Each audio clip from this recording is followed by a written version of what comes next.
Hello! Hi. Hello! Anong name mo? My name po is Yara Isabel S. Ledesma. Hi, Yara. Bacolod po. Bukod sa pagkanta, ano pa yung mga hilig mong gawin? Journalism po because I want to inform other people what is happening not only in our country but other countries as well. Pwede siya ring maging isang newscaster. Kasi tuloy-tuloy, yung pagsalita niyo. How Klaro. about the storm that beginning to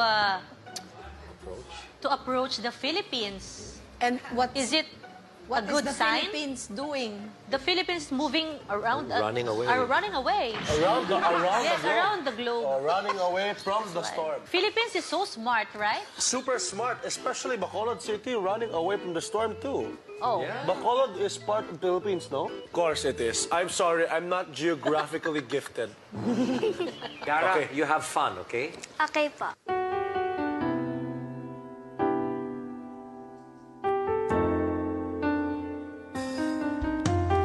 At ako pa ba'y iibigin pa ang dinadasal makikiusap na lang aking ka na lang aking ka na lang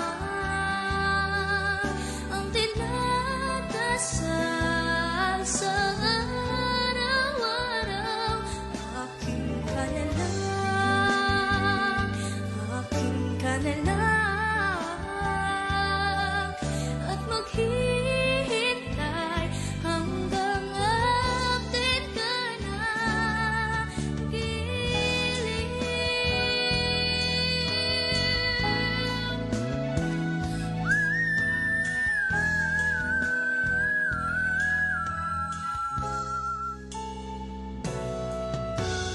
At ako pa ba'y ibigin pa ang dinadasal makikiusap na lang aking ka na lang aking ka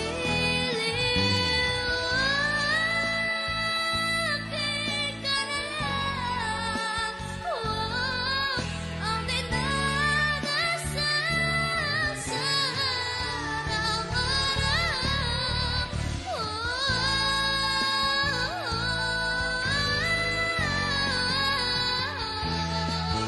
at maghintay hanggang akin ka na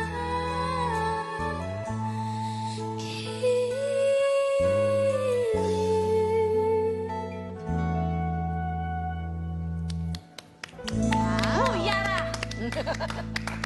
Yara, alam mo, yung ganda ng boses mo ay given na.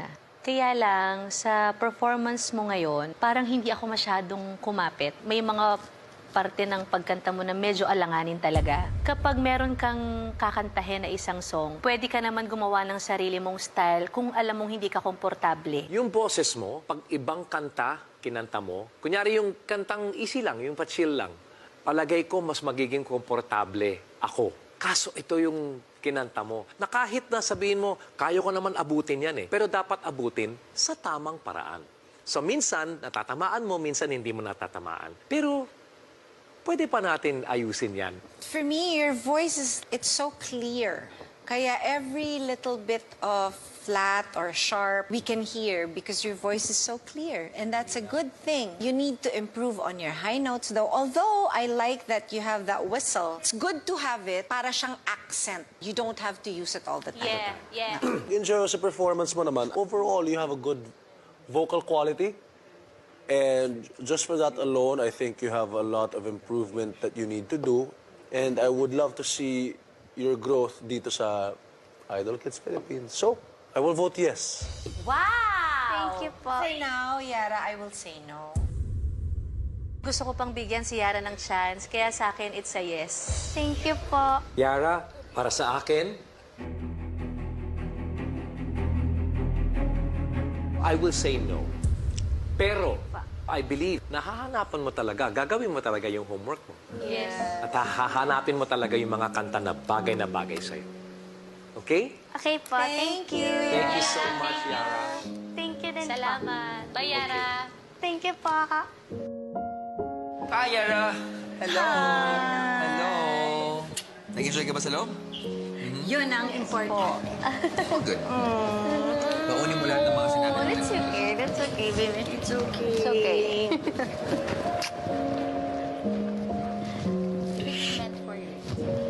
Okay. Huwag mo din iisipin na hindi meant for you. Baka hindi lang to yung time. Tamang pala. Oo, at magkakaroon talaga ng time meant for you. Okay?